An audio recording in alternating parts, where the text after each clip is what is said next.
दिवाळी आली आणि आपल्याला कोण आयतं देणार नाही खायला, म्हणून म्हणलं चला आपणच बनवावं. तर डीमार्ट मधून आणलेला बाजार, त्याच्यात घेतला 1 किलो मैदा, त्यामध्ये घातली पिठी साखर, मग कडकडीत तुपाचं मोहन टाकलं.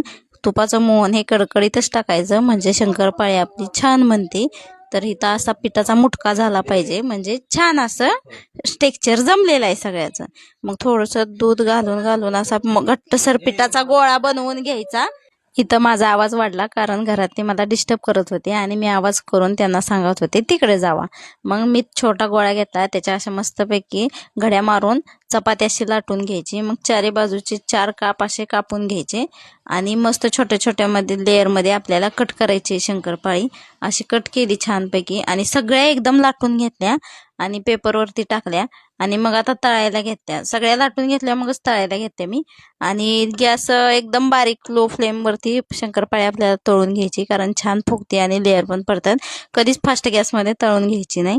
तर छान अशा आपल्या शंकरपाळ्या बनवून झालेल्या आहेत. माझ्या अवताराकडे जाऊ नका, दिवसभर काम करून मी दमलेली आहे प्लीज. तरी आता बघा मी तुम्हाला फोडून दाखवते. ही जरा थोडीशी गरमच होती शंकरपाळी, त्यामुळे अशी नीट फुटते नाही, पण मस्त एकदम खुसखुशीत लेअरवाल्या शंकरपाळ्या आपल्या तयार आहेत. तर वाट कसली बघता, या खायला शंकरपाळी. सगळेच पदार्थ खायला या. तर भेटू पुढच्या व्लॉगमध्ये. बाय.